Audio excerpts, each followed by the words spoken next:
All right, we are ready to begin. So once again, I'm Devora Enton. I join you in a interesting and hopefully vibrant conversation about infertility. There she is. Hello, welcome. It's nice to see you. Nice to meet you virtually. Hi, Devora. How are you? You can hear Good. me okay? I can. Wonderful to Great. see you. So I was just beginning to launch our conversation talking about infertility. We jokingly call this session, we don't talk about Bruno. The reference was lost on a few people, but the idea being that there is conversation to be had around hard things. And, I think that you could say that historically there's been some changes. There's been a time in history where we didn't talk about these really hard things, and it left very often people kind of in the dark. It was a way of saying, we don't know how to create conversations around these hard things. So maybe I knew that other people were dealing with hard things, but I didn't know how to engage in conversation around it. And so we hope that this is one of several conversations in the platform and over the next several days around infertility. And we hope that this gives us an opportunity to open these conversations again. And some of you will say, wait, I thought we've been talking about this for a while. And maybe you don't have the kind of the length of experience of seeing how far we've come, and yet how much farther we have to grow and to go as we begin and as we continue these conversations around infertility. Because I think that I imagine Yardena will say the same, is that the field and the landscape of infertility is changing. And as it changes, we have to change with it in our understanding of what this means for women and for couples in our community, and how we talk about these kinds of things is going to change. I know that we will touch today a little bit upon donor conception. We'll talk about some of the halachic issues that come up. We'll talk about how we have to stay at the forefront of medical knowledge as these issues become more and more complex, and yet more and more exciting in terms of opportunities for our community and for people who are seeking to grow or to build their families. So I'll introduce myself first, just in terms of what brings me to this conversation. Then I'll ask Yardena to introduce herself, and then we will get right into the conversations. So I'm a therapist and a licensed clinical social worker, and my entire practice and really focus has been on maternal and reproductive mental health. So we look at maternal mental health as an overview of many different categories, one being perinatal, which would be described as anything that occurs during pregnancy and postpartum, and then reproductive mental health having its own important kind of conversation around primarily fertility related issues.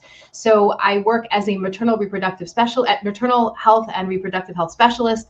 I run a group private practice. I teach for Wurzweiler, and continue to kind of be amazed at the growth in these areas in industry, and also just as amazed at how little supports currently exist for women and couples dealing with these issues, and yet how far we've come. And so we continue to push those boundaries in terms of how comfortable are we really talking about Bruno. So with that, I sit with you from Philadelphia, Pennsylvania. Yardena, why don't you tell us a little bit about who you are? Oh, thank you very much, Devora. It is also really nice to meet you virtually. This is our first time meeting each other. I am in Tekoa in Israel, that has been in the news recently, unfortunately a week ago, but thankfully everything's good.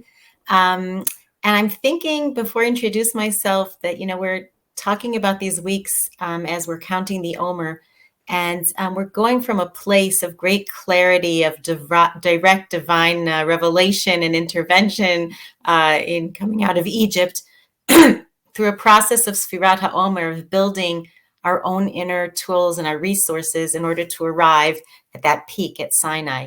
And for many, having a child can be like that. Usually one gets married. That's it. You've crossed the Red Sea, and everything seems like there's a green light until one gets indications that things are much more complicated. We're stuck in a desert, and we're on a longer and more challenging journey.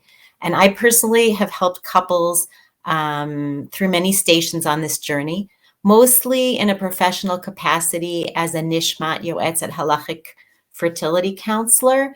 And as before that, for a few years, as director of an assistance center around the Jewish life cycle. In both of those, I'd say I've personally guided, 150 couples with choices of egg donors, with halachic questions, how many embryos to keep, questions of whether they could serve as a surrogate, or obtaining halachic certification their child is Jewish. And common to those cases is this burning desire, whether people are religious, secular, or whatever, to have a child and to have a Jewish child. It never ceases to amaze me what people will go through. And I have so many amazing stories in mind. I will use those. I'll draw on them a little bit as we talk about the discussion about fertility and how to support families. I lecture quite extensively on these topics, mostly from halachic or a legal point of view. And so I guess that's also affected a lot more people, probably, I don't know, over the past 20 years. And as a member of the team of legal advisors to the government for the Israeli government, where my specialty personally is Jewish law, I'm often called on to give opinions on proposed legislation that has to do with fertility law or on the state's position on a particular case. But more than that, I'm also, just like you, a member of a community and a friend to a lot of people and a family member, as well as having personally experienced secondary infertility, which gave me a specific perspective. And I think that I have overcome that barrier, and Devorah has overcome that barrier. And we speak a lot about those kind of topics that other people avert, either out of lack of knowledge or embarrassment. And I want more than anything today, together with Devorah, to be able to start giving you a sense of confidence to join this conversation and to feel at ease supporting others in the best way you can. So Devorah, I'm turning over to you, I guess, to start. Thank you, Yardena. So I think the way that I'd like us to begin this conversation is to acknowledge that this really is a medical diagnosis. While we talk about it very often from like a mental health perspective, the amount of medical, first of all, that it is a medical diagnosis. We can be diagnosed with infertility. We are also acknowledging that while it's a medical diagnosis, it's not the same thing as saying, oh, I have a diagnosis of diabetes, or I have a diagnosis of a thyroid condition, right? It doesn't have the same layer of discomfort, maybe the same layer of what I'm going to put right in from the beginning, this layer of shame, for whatever reason, a layer of guilt that can be thrown in. The experience of infertility, while being a medical diagnosis, doesn't hold the same kind of, it doesn't hold parity with other medical conditions. You can say that part of that conversation might be because of the fact that it's relating to conception, which typically is private, which is typically something done in a bedroom, which is typically not something that we talk about, right? It's something that's supposed to be kadosh and holy, and yet here it feels very much like it's been sanitized by anything that relates to something that's kadosh or holy. And then that probably makes absolutely no sense when translated into the English. But okay, that idea of it being, that it becomes exclusively perfunctory and medical and has no sense of holiness that you imagined as being a part of growing your family or building your family. And so I think we have to, though, come back to the fact that this is just a medical diagnosis. Something is not working the way that we expect it to work. And when we're looking at what this diagnosis means, we're looking at approximately 50% to 50%. 50% male factor infertility, 50% are female factor. It used to be like a third, and a third, and it's kind of been separated down to just 50-50. 50 being relating to the woman, 50 being relating to the male. And there's definitely crossovers between the two of, we really have no idea why. Something like close to 80% of cases, we actually have no idea why they have not been able to successfully conceive. Some people might say, look, if you tried for the next 10 years, you probably would get pregnant. But most people who want to conceive and grow their family are not waiting 10 years to do it. And they shouldn't be waiting 10 years to do it. So recognizing that this is something where we have very often two parts, but no matter what, the primary patient is going to be the woman. And she's going to be the one whose name is on the chart, even if we're dealing with male factor infertility. He'll have his own doctor, his own care, but the woman still has to go through infertility because of the circumstances of male factor. Sometimes the issues are going to be relating to the egg matching up with the sperm. Sometimes it's going to be an issue of how many eggs a person has, age-related factors, structural how her uterus has been given to her from birth. Anything relating to the environment might impact fertility. And some of those things relate to the men as well. And what to me is pretty fascinating is as there's more and more subject matter and like data developing, we've become more aware of the fact that it used to be our conversations almost typically were like, you know, as soon as that sperm hit the egg, the man's like, woohoo, I'm done, right? Like, I'm finished, I've done my job. And now we're really getting much more information about actually that sperm may have much more influence on fetal development, on embryonic development, that maybe that sperm is turning off the embryo at very early stages. Maybe that sperm, while looks healthy and has all the right components to it, is impacting future development actually of this person, of this embryo that could potentially become a person. And so I think that there's beginning a little bit more equality is happening in between the male and the female, but the bottom line is both people are hurting. Both people are hurting very, very deeply.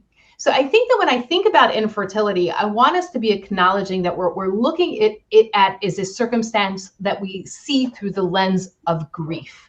To me, the fertility space is a grief space. You know, when we talk about grief, and I think once you begin to see it that way, it's kind of hard not to see it that way.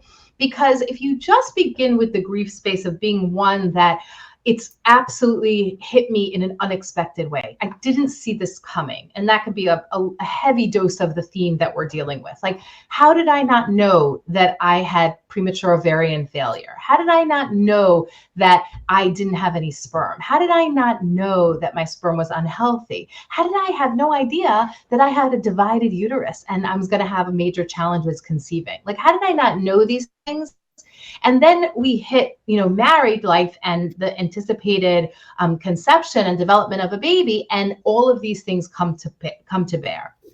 So I think when you see things through the grief lens, we begin to see the layers of loss that a person who's experiencing infertility really begins to experience. So another example is this sense of like the whole world begins to move along without me. And I keep feeling I've run the same marathon and I'm still on that, but I'm on a treadmill. I have gone nowhere. I have not been able to kind of move forward into this next stage of my life. I'm stuck, and it's not because I haven't been trying, right? I think that's one of the challenges. I'm sure that Yardena will affirm this, that one of the challenges of the Yom Tovim approaching, as soon as we approach Rosh Hashanah, Yom Kippur, Sukkot, Pesach, it's like, wait, we're doing this again? Like we were just there. Where was I a year ago? I thought this would be the year that I would have a child. This would be the year. How is it that I'm at Rosh Hashanah one more time? And that passage of time is an experience of loss. I've lost another year. I can't seem to get out of this pattern of I can't get what I'm working so hard toward. And I'm working hard toward it on a physical level by running to doctors multiple times a week. I'm working on this on a spiritual level. I've recommitted myself to my learning or to davening, or sometimes that's part of the struggle. Or I've committed myself financially. I've been trying to raise money, to earn more money, to put aside more money. My expenditures far outweigh my income. I heard somebody tell us, I was looking forward to all my friends have bought a house and I'm still stuck in a rental. I'm in an apartment because everybody else has reached a certain status professionally, and all my money has gone into fertility, and I still don't have a baby to show for it. And so those are other forms of like kind of tangential or like layers of loss that I want us to acknowledge. And I think that like when we think about these kinds of losses, we're not even addressing the losses relating to things like donor conception. And some of you might be going, wait, no, we don't do those kind of things. Like we don't do donor conception. Like that's not something that the frum women do, right? Like that we don't do those kind of things. And I'm here to tell you, with Yardena agreeing with me, oh yes, we do. And not only are we doing it, we're doing it on an increasing rate. Now, that means that there's incredible halachic, emotional, and familial issues relating to that. And perhaps we can choose a case and discuss that a little bit together, or just discuss the concept a little bit about this later. But this is something where there's incredible implication relating to, while there's opportunity, there's also a tremendous loss. I will not have a genetic child. I will not have an opportunity to see my eyes in my child's eyes. I will not have an opportunity to to see the heritage of my grandparents and how they looked into my grandchild, into my child, or just the fact that it's not the way that I wanted to create a family and to create a child. So those are just some of the layers. I know that we'll talk a little bit more about that. What I want to shift gears though now is to address the fact that how do we help people? So I'm giving you kind of a sense of what is lost between them. The other thing that I think is very important to acknowledge is the loss that exists between the couple. The relationship can take a new identity, a new kind of experience in the world around us. And so the relationship can struggle, especially because how we experience very often our relationships in the context of community, right? I eat out for Shabbat meals. I go to shul. I am part of a communal system, and I'm by myself with my husband. And, while I might like him very much, the idea of spending the entire years and years of life together with no distraction of children really does lend itself to a stressor. It also is, I'm watching other couples holding their babies and sharing responsibilities, and we are just alone. And it's going to impact the relationship as well. So how do I support somebody who is struggling? What is my responsibility and my opportunity when supporting somebody who is dealing with infertility?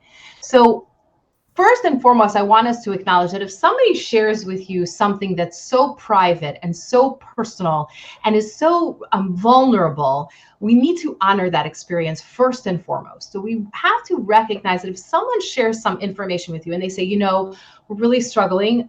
We started with a reproductive endocrinologist where we have our first appointment on Monday, or, you probably figured out we're going for treatment and I have my first retrieval transfer on Tuesday. That information is what we call privileged. And when I say that that's privileged information, it means a few things. One is it's something that I want you to maintain confidentiality first and foremost. But as importantly is I want you to recognize that somebody kind of bared their soul in a way that says, I'm trusting you to hold this information delicately, respectfully, and responsibly. Can you hold this information in your hand? And can you honor what I'm giving you? Can you hold it, honor it, and can you give me back what I need from you? Because I didn't just tell you to you want to hear something cool? I'm going to the doctor on Sunday. That's not why they shared. They shared because they're saying to you, can you hold this without judgment? Can you hold this and can you hand me back what I need, which really is support?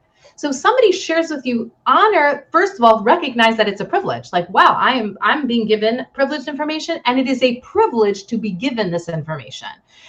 To me, that means a few things. One is it gives you space you have to say something versus oh, and then say nothing else, right? Or oh, doesn't help, okay? So my response can be something like, I'm so glad you told me. I'm humbled that you told me. I'm honored that you told me. I'm grateful that you told me. Thank you for sharing that with me. How can I support you? Is there something that I can do that would be helpful to you? It might be something like, would you like me to drive you to your doctor's appointment? Do you have a ride? Maybe it's secondary infertility. Do you have coverage for your children at home? Do you want me to cover for you while you go to the doctor? Do you need me to take a carpool? I don't know what the procedure is, but would you need me to run I'll be at the grocery store on Tuesday. Can I bring you over? Give me just a list. I'll grab you a couple of groceries, right? Or, well, I'm bringing you dinner. I'm not discussing it. The dinner will be arriving at 5 p.m. at your house. Do you want milchik or fleishik, dairy or meat, right? Can I really step in authentically into that space? And this is different than saying, well, if there's anything I could do, you let me know, because that's different. And it's not actually inviting conversation. So I'm offering very specific, supportive things that I can do. And sometimes there really isn't anything you could do. Sometimes it's just about the response that you're giving. Now, if she says to you, I'm going in on Tuesday, and you've had that very short conversation on Sunday, where she tells you, I'm okay, I have what I need, I don't need anything, I'm just letting you know, that on Tuesday morning or Monday night, you owe her a text message or a 2-minute phone call, and you say to her, hey, I know that you told me you're going into the doctor on Tuesday, I'm just letting you know I'm thinking of you.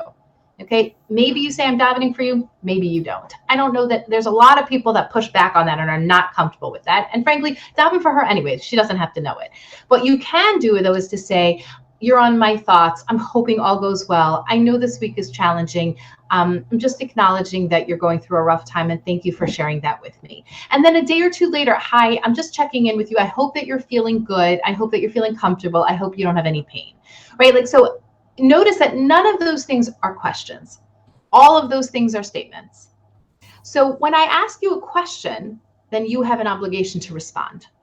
Whether you say to me, you don't have to respond or not, I still feel that emotional and interpersonal obligation to respond. So instead, make a statement. Find your words. I'm thinking of you. I'm hoping for good things. I hope you have no pain. I hope all goes smoothly. You're on my mind today. Thank you for sharing that you're going through today. I've been thinking about you. All of those kind of words are supportive spaces. I would preferably avoid emojis. It doesn't always convey what you intended to convey. And I think that when we're dealing with things that are heavy in emotion, emojis might be something you want to leave off. I don't mind sending a heart as long as they're words that are attached to that heart. So that is just some of these kind of ways that you can step into that space where we're talking about it without her having to share information.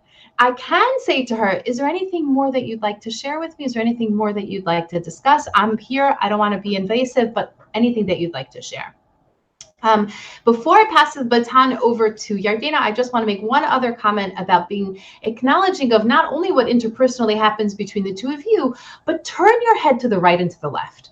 Notice the conversations that are happening at your Shabbos tables, at your Shabbat tables, at Yontif meals, at what's happening at the pulpit, right? What's happening during Kol HaNe'arim on Sukkot, right? How much discomfort on Simchat Torah, how much discomfort, how much pain is there in those that are standing there without their babies and without their children?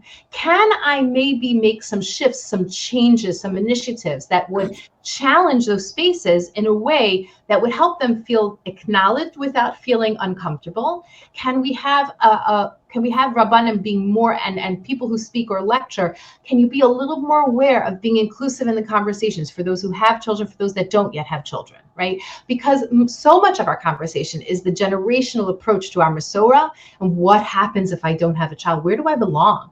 We can say the same thing, what happens if I'm single and I don't yet have a partner, right? So can we create awareness in our communal spaces and then also in our private spaces? What are the conversations that around on Shabbos lunch?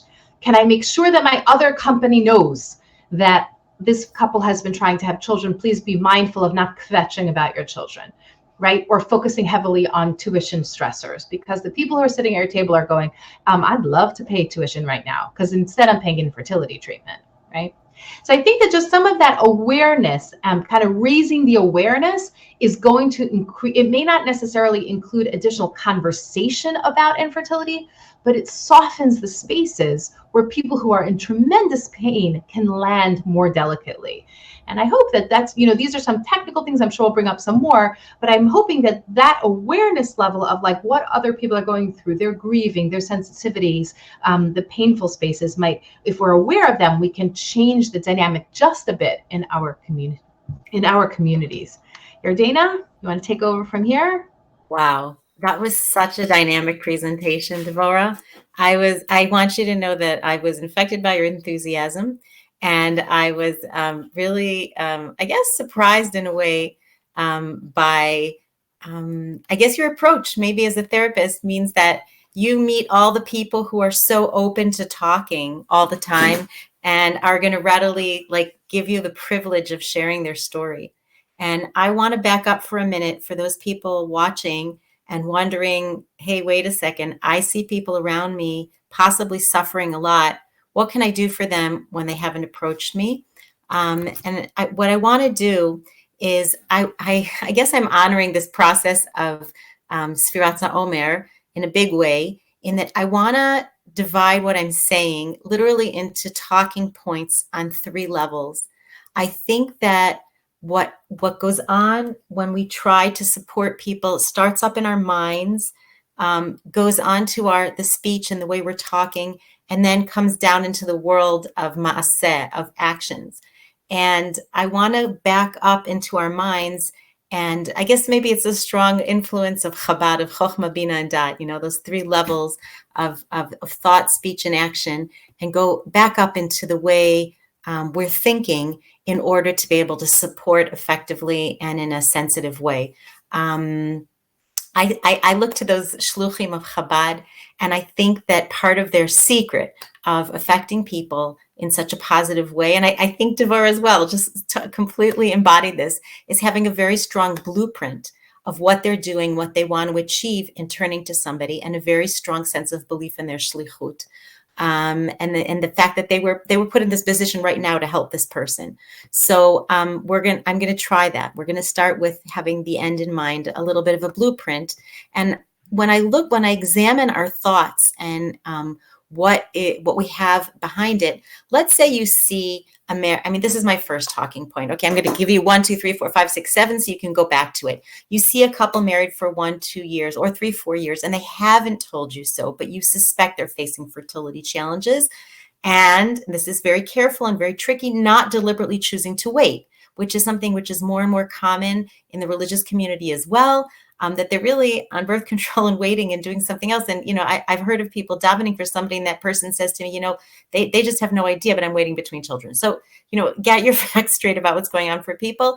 And there are heterim to wait. But in general, 15 to 20% of all couples face some fertility challenges, which means not getting pregnant after a year of having unprotected sex. And as Devorah said, half is the man and half is the woman. So the second thing I want you to know is if they are going through this, and if you don't know it for sure, if they've told you, right? I want you to know what they're facing. What are they facing over these months, and what are they facing in their day-to-day? Well, the first year, if they're a youngish couple, I'd say up to age 34, 35, they're going to be told to wait. If they're over 35, they'll be going in for an evaluation already after 6 months. They will have somewhere between 6 weeks and 3 months of a workup evaluation, which includes a medical history, physical exams of both of them. And women will also have an ultrasound and an X-ray of the uterus, and exploratory laparoscopy.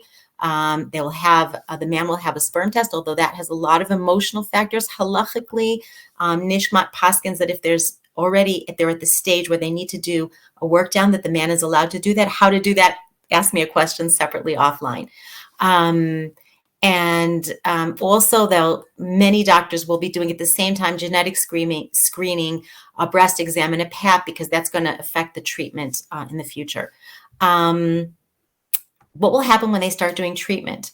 Now, Israeli medical, practice is very much dictated by the HMO health insurance practices here. In the U.S., you have a different timeline because most of it's private. It also possibly for that reason could be more efficient. But let's say depending on age or if we have an unclear diagnosis, which Devorah correctly pointed out I don't know if it's an 80%, but it's in a very high percentage of people having what we call unexplained infertility. They have a little bit of this and a little bit of that. Typically, they'll have at least 2 to 3 months of cycles, if not up to 6 months of cycles of ovulation induction medicines, taking tablets, with or without insemination, depending on the state of the sperm of the husband. Then after that, they'll be doing at least another 3 months of ovulation medicine again, but with injections, gonadropins that are going to be stimulating. Now, realize what these things are doing to them. I want to give you what's going on. Okay, I sort of said the medical side of it, but a lot of the medicines are making the woman crazy, making her bloated, all kinds of different side effects. A lot of the procedures are very, very uncomfortable. And as Devorah correctly pointed out, even when it's male infertility, the woman is doing it all on her body and feeling pretty bad in terms of body image and physically. The couple might be going through tremendous stress. They have timed relations. The doctor says yes, no. It feels like the doctor is going to be the father and not, the husband, because the instructions are given by the doctor. After that, if that hasn't worked, they'll typically do somewhere between 4 and 8 IVF cycles before reevaluating if they're going in the right direction. They're facing a tremendous amount of bureaucracy, loss of control, body image issues, as I say, pain or discomfort, a lot of work issues due to the intense nature of the tracking and the diagnostics. Typically the woman's going for 10 to 14 shots. She's going to be going anywhere between 3 or 5 times to do blood work and to follow what's going on with the follicle stimulation. And once they're at the stage where they're getting the shots, we could have hyperstimulation issues. And then, of course, leading up to the big thing in IVF, which is the actual egg harvesting, which is a day surgery. Imagine what all that's like if you add kids, being yelled at work, running to get the medication in the evening. And then, of course, divorce, we're going to get to donor conceived and surrogacy and that. I'm not even getting there yet. Now, that was my second point only. And mentally, what's going on when we want to support this couple? We want to know what they're going through. I think the third thing to be completely aware of is the couple's reactions can vary greatly to everything. You can put your foot in it very easily. It makes them sensitive or not, right? Sensitive times are holidays, family get-togethers, especially if they're the only ones without kids, when they're going through the treatments or waiting for the outcomes or have just gotten the negative outcome. Mikvah is a terrible time for them. It's hard. Circles of friends talking about babies and kids, which Devorah mentioned, brisses. Biak fatzer, not biak fatzer. This burden, and I'm going to come back to this in a minute, is always on their mind. Whatever the variation and reactions are, imagine something that's, even though it's not a diagnosis in the same level of a disease, it's something that sits and goes tick, tick, tick, tick, tick, and it doesn't leave them. It's a burden that's always on their minds. And also the couple within the couple can react differently, which is tricky in supporting them as a couple. The fourth thing I want to put into your minds are that there are tons of advocacy and help organizations. I'll mention, of course, Yesh Tikva in America, Nishmat, the Geffen Foundation, PUA, A Time. You can also, in addition, keep these things in mind, because in addition to knowing what's going on, you can sometimes be the link to resources. Sometimes it's the local rabbi or social services, which are great. And sometimes it's good to know if they're actually detrimental or out of sync with cutting edge halacha or medical practice.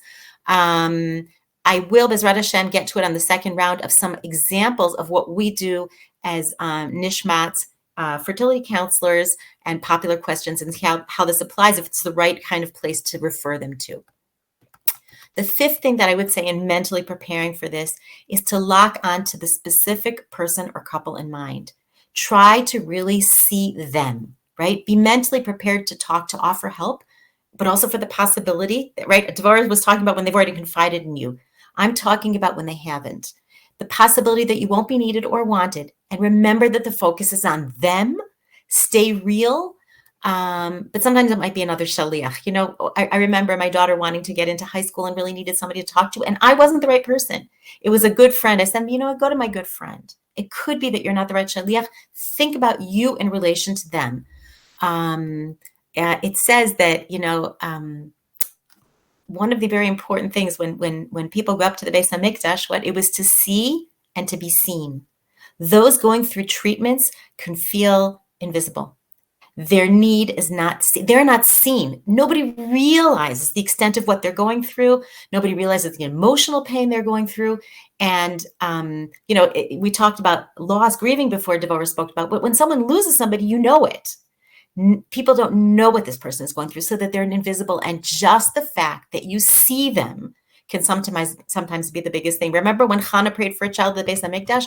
What must have been so difficult for her was not being seen by Eli HaKohen, right? She was seen as a drunk, not as a supplicant without a child. And she'd been coming for many years. And as I said before, it's constantly on their mind. And so I want to mention something. This is the last thing, and the things in our minds before I get to talking. I'd hopefully be able to get to everything. But I have a technique. If you don't end up being the right shaliach, if it's not the place and time, if after you've said, thank you for confiding, they say, well, that's enough. Thank you for your message. And they keep sort of putting you off every time you check in. I have this crazy idea. In addition, Devorah spoke about, you can always daven for them. You don't have to actually tell them. There's something more you can do, which is actually to hold them in your mind, dwell on them, not exactly in a form of prayer, but almost like a silent communication and well-wishing. You're almost hugging them, you're holding them in your mind. And I feel that it is a way to be with somebody, even without words. Somebody once said, in child raising, sometimes the words that you speak to your walls are what your children will take in. You haven't even said anything to them. So those are the 7 things of having in mind. And when we're talking about reaching out to actually getting to the place of communicating with them, of beginning the act of support, I believe that it begins with speech before even doing anything. And there's like that from your point of view, you often have this overflowing feeling of chesed and goodness. The person shared with you, it's a tremendous privilege, but how are you going to respond in a way that doesn't overwhelm them in response? So I think the first thing of the 7 is, who are you in relation to this person? In general, where do you stand with them? Your good wishes could be perceived as butting in, but be honest, right? The first rule of talking to somebody is knowing who you're talking to. Do you and this person typically talk about personal stuff? Maybe not. Maybe they just chose you to confide in. Or alternatively, are you a figure in the community so there is good reason to see you as a resource and they just don't know that? And then you can make that known to them if you're a yoetz, a social worker, or a rebbitzin, or whatever. The second point of the speech, of leading to speech, is mentally preparing and saying a short prayer like we do when we pray, Hashem sfatai tiftach, please open my mouth. I was so inspired, Devorah, by the way you speak so openly and easily toward people, the right words, the right questions, not a question, make it a statement. I learned so much in the minutes that you spoke. Not all of us have that intuitively. And literally praying for the right words. Also, look it up, read it, practice it a little bit. Don't just wait for that moment. But I believe that this strongly faces the way we are able to actually speak when we speak. And also speaking the right word. How do you choose the right word? Notice when you go into a mourner's home, this is the third point, the halacha is that you wait until they open up, setting the tone, the direction, the type of talk. But first, what you do before you go in is you come with your heart. So if you end up saying the wrong thing, your heart is there first. Sometimes you really aren't good at words, right?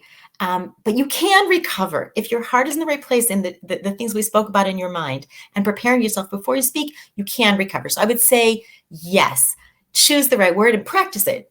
But first, make sure your heart is in the right place. And that means that this is about them and not about you. Recently, I'll just give you an example. I made a terrible mistake thinking a friend was having a good time with family when she was actually with her sister with cancer. And I recovered. I told her, I'm sorry. I didn't know. I'll think of them. And I send you my prayers. What's your sister's Hebrew name? And it generated a back and forth. So if you bring your heart to it in the right way, it'll be okay. The fourth thing is, really, what's your first approach? And here I'm following Devorah's lead. I think she gave us incredible first approaches. It's staying focused on them, not you and your story. And also being ready for any answer. I care about you and was wondering if would be a good opening. But if the person says, no, I think not, just be willing to step back and go to the other level of the doing and the offering and whatever. And of course, do not talk about others, but talk about them to others unless it's okayed with them. Or if you need to consult for some reason, you can do it completely anonymously. But in talking, there's the place of not talking. And completely honoring their place. And the sixth thing I would say is, when we're talking about talking, the first rule is listening. Ask the opening questions, but not information digging questions. Are you okay today?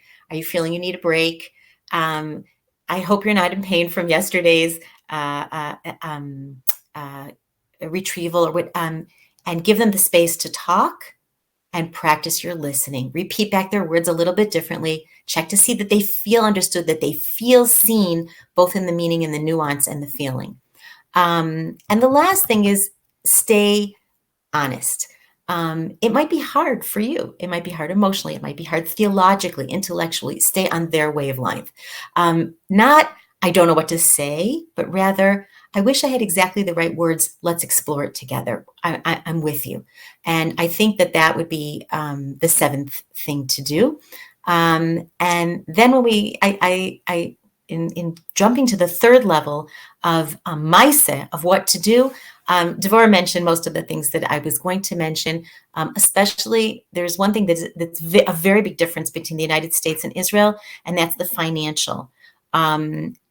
there are ways to get together and help people financially with their knowledge, without their knowledge, and in whatever way you can't. There are organizations that do help with financial as well, or help connect you to people, and that includes both PUA and Karen Geffen. Certainly if kids offer babysitting for tests, treatments, or just nights out, allow them to be a couple.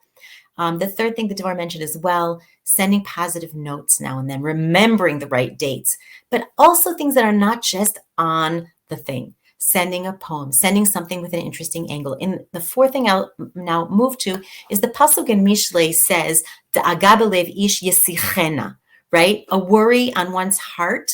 The literal translation is one should make it low, one should bury it.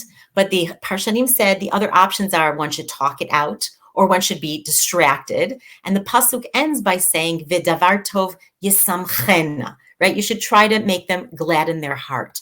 So the first thing I would say is yisichena, that you're there to talk.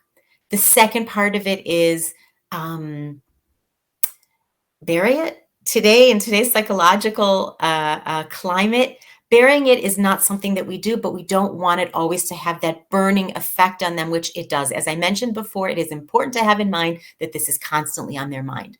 But what I want to be is also a friend to them normally with that person, and not just on this topic. They're first a person, they're your friend, they're the person you hang out with. And some good books that you might want to learn or suggest or be with them on. There's a book of prayers, a beautiful book in Hebrew called Shar HaRachamim for people going through infertility treatments. There's Tfilat Halev. There's this book, Chalom Ya'uf, for losing a child or losing pregnancies. It has a wonderful section on theology. The books by Chani Weinrod, books by Sherry Mandel, general theology books, I think, are a way to put things in perspective. Sixth are, and this is something, get off the topic. There's also distractions. Go out with them, have deep conversations with them, go shopping with them, send a political article, learn together, a shiur, a hike. And lastly, as Mishlei said, gladdening, a special surprise, a spa voucher on a bad day, concert tickets, a great cut salad for the evening, as you said, don't ask, just bring, vouchers for the couple, hugs and mini massages and oil, especially when you happen to know when she's in need or feeling exceptionally poked or bruised. And as I said to begin with, sometimes the real maaseh is being able to just hold them there in your mind and in your prayers. So, Devorah. Thank you. I feel like that was like fertility counseling 101, 102, 103 all combined. So I'm like, wait. I want it was really beautiful. I would like to know, I would love to share this space with you. Daniel, if you could put us side by side, I think that might make it easier for people. I think that what I'd love to do is talk a little bit more with you around the halachic ramifications of infertility. So perhaps you could choose a shaila, a question that's been asked of you that really kind of went, whoa, this is what people really are facing. You could do either a simple one or a more complex one. And before we go into those questions, I think one of the things that I would stress as an Orthodox therapist is that while I am very clear about my boundaries relating to halakha and relating to Jewish law, and for sure about questions relating to Jewish law, it is very important to be knowledgeable of where there's flexibility and where there's room for questions that somebody might not even know is available to be asked. Because if you don't know what you don't know, people can be left in a struggling space in a way that they didn't have to be had they known that there was a question to be asked. And I think that that's where, sometimes somebody who's had a lot more years of practice might have more influence in that area. But I think that just recognizing that what you think is completely black and white sometimes really is not black and white, especially when you're dealing with somebody in struggle with growing and creating their family. So I would challenge you as a therapist to, if you are a therapist or a community member, just say that you might not realize there's a question that can be asked here. Go to your Rav, ask the question. And I would suggest also, just by the way, and this is like a sensitive space for me, is I really want the women asking the questions, because too often that what is lost in translation, that connection between what she's experiencing, feeling emotionally, is disconnected when handed off to the husband, who then asks the Rav.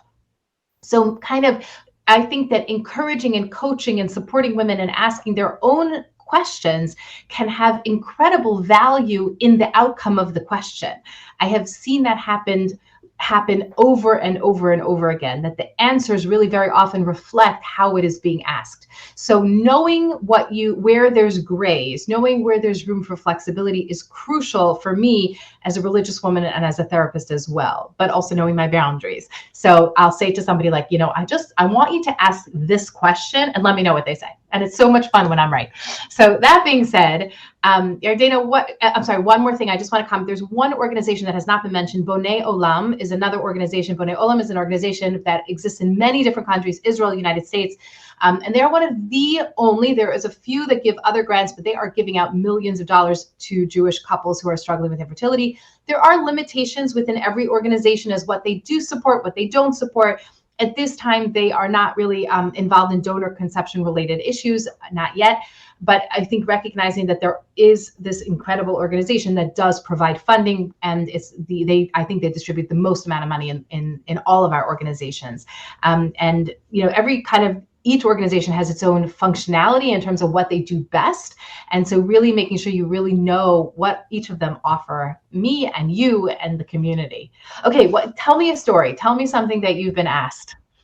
Tell you something I've been asked. I want to start with actually kind of an extreme story, because I think that it really brought to the fore a lot of things we're talking about in terms of helping the couple on so many levels.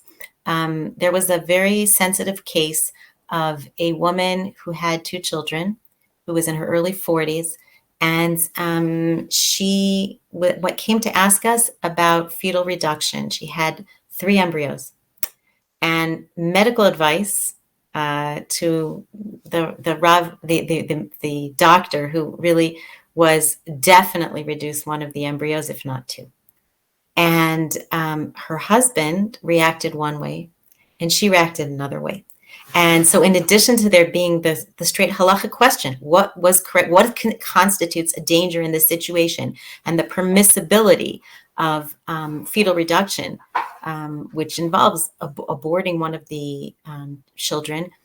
For us as advisors, it required an in-depth consultation. This was not something that we pulled out of our sleeve, but it also required a deep listening to and sensitivity to what the couple really wanted to do, and also what was best medical advice. So I just want to interrupt you for 1 second, because I know that you and I will probably speak in a way that we assume everybody knows exactly what we're talking about.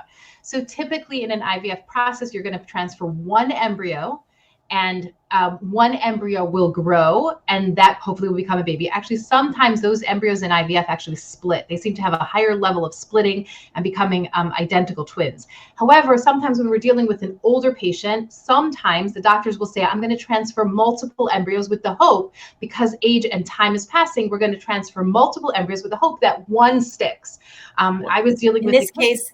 Yeah, in this case, they didn't. In this case, they were very careful not to. And it seems that one of the 2 embryos split into a third. And that's what I was going to say. I also dealt with a case where there was it was 2 embryos, 1 split. We have now an identical twin and a single set. And now she's pregnant with triplets. Recognize that there's incredible potential medical risk to the parent, to the mother carrying a multiple pregnancy, and the likelihood or possibility that if we stay at a triplet pregnancy, the risk is that 1 or more of those babies will actually die, and potentially all of those babies will die. And so that's the concept of fetal reduction. Right. So thank you very much, Devorah. That was important to clarify. And I would say that is sort of the cutting edge of the kind of really difficult questions that were asked. And they involve straight halacha. They involve a moral decision-making process. They involve a psychological, help to the couple, that they had their therapist, but we had to work with all these different people together, their doctor, taking in medical information, consulting with our medical consultant, and giving them best halachic advice in this area. But I think that the more typical questions, and I think those are very important, we get constantly questions about, am I missing my ovulation? Am I going to the mikvah too late? And possibly that's because the woman is bringing herself to the mikvah early enough. She thinks that something's preventing herself from beginning to count the 7 clean days, and she is simply able to go to the mikveh earlier and not. Sometimes she needs to go into medical treatment. There's all kinds of, and there are halachic solutions, but I would say that's a very, very typical question. And if you have friends that say, oh, I know for sure, I've got halachic infertility, they call that. There's another session on that. Send them to somebody to ask. And in addition, especially if the couple is now going through treatment, the question of staining and not being permissible to each other is critical. So make sure you're consulting and you're not just, that a couple's not just making themselves usher where they don't need to be. And they're ensuring that they're not getting to that point of view. Those are like on one hand, the simpler things halachically, that there are bread and butter, but they're critical in terms of the fertility treatments. I would say that something that's coming up more and more is the question of donor-conceived babies, especially egg donation. And it has a lot to do with the age of conception. We see more and more couples that are either getting married later, and so we have reduced fertility, eggs that are not producing babies, or second marriages where they want to have a child now in a second marriage with older mothers. And so that is a question that is coming up a lot. I don't know, you'll tell me the state of affairs in the United States, but there's a wait for Jewish egg donors in Israel. There's typically a 1.5 year wait. So then the question is, do we use a non-Jewish donor, and what the ramifications, and can that child then be converted, and can they be Jewish, and who's the mother? And we're asked that all the time. Starting to see questions about women saying, hey, can I be a surrogate? Can I be an egg donor? Which is very, very interesting. So those are things we're dealing with. Yeah, we're dealing with something similar in the United States. There are about 3 agencies now that will work with Jewish egg donors. By the way, most of the donors are actually coming in from Israel. So we're taking your Israeli women and bringing them to the United States and using their eggs. So we're talking about women who are producing multiple eggs, and there is recommendations about them not doing donor egg for donor. They're not donating more than 5 times. But that is an ASRM recommendation, American Society of Reproductive Medicine. I'm not telling you that that's exclusively being done and followed. Some clinics are using these women as very high and we're called prolific donors. We want to be considering yes, if I'm using a Jewish egg and I'm using my body to create that pregnancy, so then I'm birthing that baby. The baby is genetically, halachically Jewish. And these are some of those questions of, does that child need a gerus? Does a child need a conversion after birth? And what happens if I use a non-Jewish donor, which is greater, I can use that, I can access that more quickly. But then if I'm birthing the baby, does the baby maintain halachic status of being coming from me or genetically from somebody who is not Jewish? And these are all some of the real halachic, very detailed questions. The other thing that I think we are going to be talking about in the future is as follows. Historically, we've been doing sperm donor conception in the popular world, in the general public. We've been doing that for many, many years. We're talking probably 40 or 50 years that this has been done, since the 1960s or so. Now, so more than 40 years. But there was always this sense of anonymity. You'll never know. Nobody will ever know that this child was conceived via sperm donation. And even when egg donation became an option, it was also like nobody will ever know. Well, that went out the window when we talk about things like Ancestry.com and 23andMe, where you can swab and you get back this information. And we are hearing of people who are finding each other virtually and connecting with many siblings, half siblings, that they had no idea that they were donor conceived, or they did know, but did not know that there were so many others. So I would like to suggest that if we're going to put sperm donation aside for just a minute, because I'm going to challenge you, Yardena, with that question, but with egg donation, when we're talking about using an incredibly small bank of available eggs, and we're talking about a population and community that isn't that comfortable with the idea of you need to tell your child that they are conceived via egg donation, which is the general really strong recommendation, because the child will eventually find out about it and there is no conversation around anonymity at all anymore. What does that do if I'm not prepared to disclose this to our child? Then what does that do for the possibilities of the future? What does that look like in the long term about the risk of intermarriage, or the risk of intramarriage between potentially conceived, via donor genetics? And so this is where some of us who are really deeply in the field, like our brains are starting to hurt, because it's like, I'm working with women who are like, yeah, I'm not ever telling my child I'm Hasidish. My kid will never even have access to the internet. And I'm going, that might not be the case. Right. So, go ahead. So what I would say, first of all, in Israel, in order to circumvent that problem, because egg donation in Israel right now is either anonymous, or if a couple finds a specific donor who's willing to donate to them, they're allowed to bring a non-anonymous donor. Okay, that's done very rarely, but it's done a little bit. Generally second cousins, things like that, but occasionally that's being done. The Israeli law requires the egg donation to be registered. And when the registrar of marriages comes to allow two people to get married, he will have access to those registries just to ensure that they're not related. So it's not that he will have access to the information, but there is an attempt in Israel to make sure that that doesn't happen, especially being a small country. But as you said, when you have just a few Jewish donation agencies, I believe actually that there is a halachic requirement to tell your child, if it is completely anonymous and there is no registry, I would say you have a halachic requirement to tell your child for halachic reasons, just to prevent intermarriage.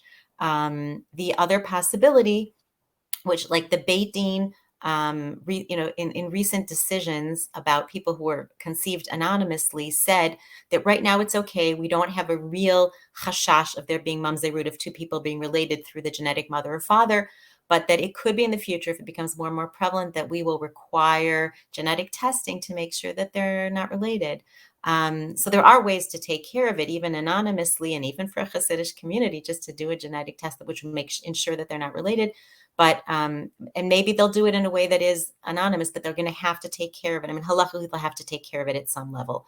It has other halachic ramifications, of course. If the husband, if you're talking about sperm donation, the husband hasn't any children, then, theoretically, chas v'chalil, if he passes on, the woman's going to be chayav for, to have chalitza, and the children are not his. There's inheritance questions. There's all kinds of very complicated questions, and we have to know that. So I think that the not saying is not necessarily, as you said, you cringe. You cringe for psychological reasons. I cringe for halachic reasons.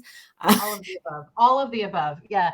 Where are you seeing today, from a halachic perspective? What are you seeing today in terms of sperm donation? I'm seeing much more flexibility in terms of egg donation. What are you seeing and experiencing in sperm donation? I'm seeing it very little. Why? Because the sperm donation questions that are coming to me personally all involve single women. I would say that in Israel, in terms of sperm banks, over 95% of the people seeking donations are single women, not married women, because almost every case they're able to solve. We have had one or two cases on the Nishmat line of somebody needing a sperm donation. And my personal, even if they feel, hard with this decision, my personal recommendation is to go with Rav Moshe Feinstein, that is, as long as it's a non-Jewish, like in America, you can rely on the fact that it's a non-Jewish donor. In Israel, to seek out and ensure that we're talking about a non-Jewish donor, and then there won't be a question of a mamzerus for the child. If it is a non-Jewish donor, there is no question of mamzerut for the child. It could be that it's repulsive for other reasons. We don't want it. We don't allow it. There are poskim who won't allow it. But di'evid, if a couple has done it, and we're talking about a non-Jewish donor, nobody will usher the child. Okay, There'll be questions if it's a girl, if she can marry a Kohen, whatever. But in terms of actually being the child being mutar, lihinaseh in the future, she'll be allowed to marry a Jew in the future. Yes. So, that is, I would take the safe stance that one should use a non-Jewish donor in that case. Yeah, I mean, that was a conversation I actually had an opportunity to sit with Rav Asher Weiss from, Rav Steinberg, of Avram Steinberg, who was specifically addressing that issue, this concern of like using, a donor, and he was expressing the same thing, like really using a non-Jewish egg donor. Also, he was actually in preference to that in our conversation, because of that concern of consanguinity, of that concern of relatives marrying each other. Actually, Rav, it's interesting. There's two schools of thought on whether the maternity is determined by the genetic mother or the birth mother. Despite what anybody tells you, it is still 50-50. The jury is out on that. I did a study on it. So I'm telling you, the jury is out on the question. And for that reason, one should cover one's bases. But dafka, some people who think that the genetic mother is the mother think for that reason they should take a non-Jewish donor and convert. But that would depend on, and I'm sure you have this in your practice, if you're talking about somebody that does not lead an observant lifestyle, it'll be very difficult for them to convert their child. So Right. that they have to take that into consideration. And I see more and Absolutely. more secular and couples looking for Jewish donor. Yeah. Has the Beit Din ruled on this issue yet in Eretz Yisrael? I feel like there was a whole conversation a few years ago relating, and did they create a ruling? So their ruling is always l'chumra in the sense that they're always going to go to the suffix. They're not going to rule one way because they realize that there's two schools of thought. So they're always going to ask for a giur l'chumra, if one side is not Jewish. But they do it pretty willingly and helpfully. People who want to should turn to us on this issue specifically. In Eretz Yisrael, it's very solvable. And I want to know if I would love for partners to be with us and helping to solve this in the United States as well in the Batei Din. Beautiful, beautiful. Thank you. I think we have completed our hour together. As far as I know, we have only 1 hour assigned to us and available to us because there are many other speakers that are waiting to share this platform with you. It has been a privilege. I feel like we can keep on going. I want to hear more. So do I. But it's been a treat to spend the hour with you. Thank you so much for all of you for participating. And I hope that you enjoy the rest of your day and the rest of our conversations and you've learned something and we're softer and smarter because of it. So thank you, everyone. Bye, Yardena. Nice to see you.